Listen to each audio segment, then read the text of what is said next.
Bismillahirrahmanirrahim. Assalamualaikum warahmatullahi wabarakatuh.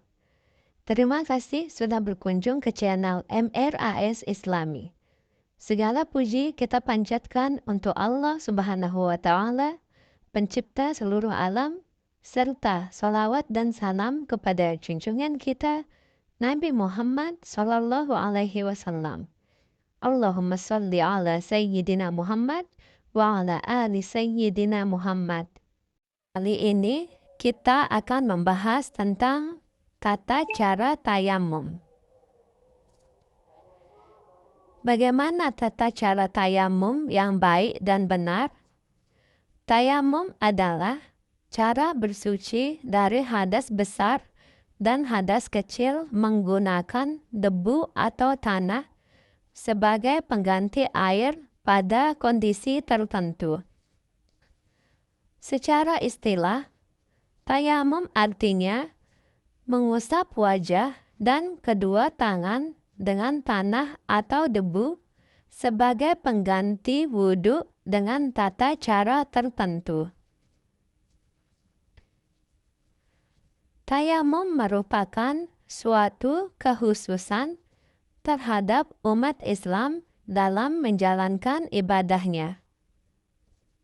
Umat Islam diperbolehkan tayamum untuk mengganti wudhu ketika sedang tidak ada air sama sekali, sedang sakit, dan juga pada saat berpergian dan tidak tersedia air di tempat tersebut. Kemudahan yang Allah Subhanahu wa Ta'ala berikan kepada umat Islam tentunya jangan dilupakan dan disia-siakan. Walaupun kamu mengalami kesulitan seperti apapun, ibadah harus dijalankan. Allah Subhanahu wa Ta'ala telah memberikan banyak kemudahan untuk bisa beribadah seperti tayamum ini. Kemudahan tayamum yang diberikan oleh Allah Subhanahu wa Ta'ala termaktub dalam firman Allah Subhanahu wa Ta'ala pada Al-Quran Surat Al-Ma'idah ayat 6 yang artinya, "Dan jika kalian dalam keadaan sakit atau dalam perjalanan atau seseorang di antara kalian baru saja membuang hajat atau menggauli wanita, kemudian kalian tidak mendapatkan air, maka kalian lakukanlah tayamum dengan tanah yang baik.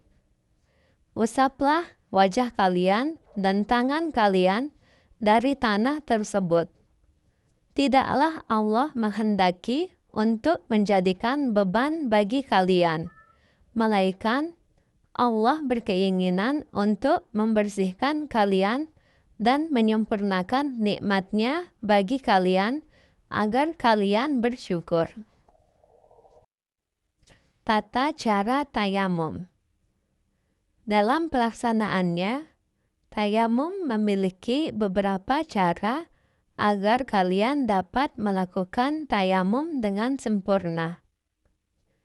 Yang pertama, siapkan atau carilah tanah yang berdebu atau debu yang bersih. Yang kedua, menghadap ke kiblat, lalu mengucapkan basmalah dan niat tayamum yang berbunyi, "Nawaitut tayammuma listibahatis sholat lillahi ta'ala." Artinya, aku berniat tayamum agar diperbolehkan sholat karena Allah.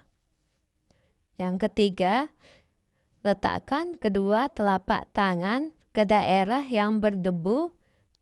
Keempat, sebelum mengusapkan ke wajah, kamu harus meniup debu yang ada di tanganmu agar tidak terlalu banyak. Setelah itu, baru kamu usapkan kedua telapak tangan ke seluruh wajah dengan sisa debu tersebut. Diusahakan untuk meratakan debu ke seluruh wajah dan cukup dengan sekali menyentuh debu saja. Yang kelima, kamu bisa melepaskan aksesoris yang ada di tanganmu. Setelah semuanya lepas, letakkan kembali kedua telapak tangan untuk menyentuh debu.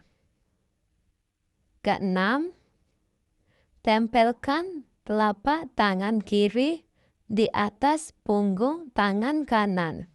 Berikutnya, kamu bisa mengusapnya dari punggung tangan kanan hingga siku. Lalu jangan lupa juga usap sisi lain pada tangan kanan sampai jempol tangan. Setelah itu, bisa lakukan pada bagian tangan kiri seperti pada tangan kanan. Doa setelah tayamum. Setelah selesai melakukan tayamum, dianjurkan untuk membaca doa bersuci setelah tayamum, yaitu Asyhadu an la ilaha illallah wahdahu la syarikalah wa asyhadu anna Muhammadan abduhu wa rasuluh. Allahumma ja'alni minat tawwabina waj'alni minal mutatahhirin waj'alni min ibadikas sholihin. Aku bersaksi tiada Tuhan selain Allah semata yang tiada sekutu baginya, dan aku bersaksi bahwa Muhammad adalah hamba dan utusannya. Ya Allah, jadikanlah aku sebagai orang-orang yang bertaubat. Jadikanlah aku sebagai orang-orang yang bersuci, dan jadikanlah aku sebagai hamba-hambamu yang saleh. Syarat untuk tayamum. Untuk melakukan tayamum, kamu harus memenuhi syarat-syarat agar tayamum dapat dianggap sah sebagai pengganti air wudhu. Yang pertama, diperbolehkan melakukan tayamum jika benar-benar tidak ada air. Ketiadaan air ini harus dipastikan dan harus mengusahakannya sampai dapat. Jika sudah mengusahakannya namun tetap tidak dapat, maka boleh melakukan tayamum. 2. Tayamum boleh dilakukan bagi orang yang sedang sakit. Namun, hal ini harus ada persyaratan juga dari dokter jika dengan menyentuh air dapat mengakibatkan penyakitnya semakin parah, maka boleh melakukan tayamum. Yang ketiga, saat kalian berada di daerah yang memiliki suhu air sangat dingin, bahkan sampai membeku, tentunya berwudu akan sangat sulit untuk dilakukan. Dengan demikian, seseorang diperbolehkan untuk tayamum. Keempat, air yang tidak terjangkau. Artinya, air yang dibutuhkan untuk berwudu ada, namun ada resiko besar ketika ingin mengambil air tersebut. Misalnya, resikonya berupa harta maupun nyawa. Dengan demikian, seseorang diperbolehkan untuk tayamum. Kelima, jika kalian memiliki persediaan air yang sedikit, maka wudhu boleh digantikan dengan tayamum. Misalnya, air tersebut adalah persediaan untuk minum. Oleh karena itu, boleh mendahulukan untuk keperluan minum daripada berwudhu. Keenam, sudah masuknya waktu sholat.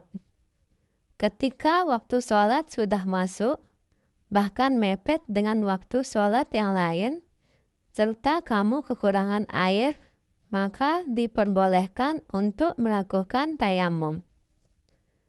Yang ketujuh, ketika sedang dalam perjalanan yang sulit untuk menemukan air, kamu dapat mengganti wudhu dengan tayamum. Misalnya, saat sedang berada di pesawat dan kereta. 8. Tayamum diperbolehkan, namun juga harus memperhatikan kebersihan debu dan tanah yang kita gunakan. Jangan sampai ada najis pada debu dan tanah tersebut. Rukun tayamum. Tayamum memiliki 4 rukun yang harus diikuti ketika kita melakukan tayamum. Yang pertama, membaca niat. Yang kedua, mengusap wajah. Yang ketiga, mengusap kedua tangan sampai siku. Yang keempat, tertib. Sunnah tayamum. Sunnah tayamum berbeda dengan rukun tayamum. Sunnah tayamum boleh tidak dilakukan ketika melakukan tayamum. Namun hal ini hanya anjuran saja agar tayamum lebih sempurna. Yang pertama, membaca basmalah. Yang kedua, mendahulukan bagian kanan daripada kiri. Yang ketiga, menipiskan debu. Hal-hal yang membatalkan tayamum. Seperti halnya pada wudhu, tayamum juga memiliki penyebab yang dapat membatalkan tayamum. Berikut adalah hal-hal yang dapat membatalkan tayamum. Yang pertama, menemukan air. Yang kedua, bisa menggunakan air. Yang ketiga, murtad. Yang keempat, hilang akal berpikir. Yang kelima, tidur. Yang keenam, buang air kecil. Yang ketujuh, buang air besar. Kedelapan, kentut. 9, haid. Sahabat sekalian, itulah penjelasan tentang tayamum. Semoga Allah senantiasa memberikan kita kemudahan dalam beribadah. Wallahu a'lam bishawab.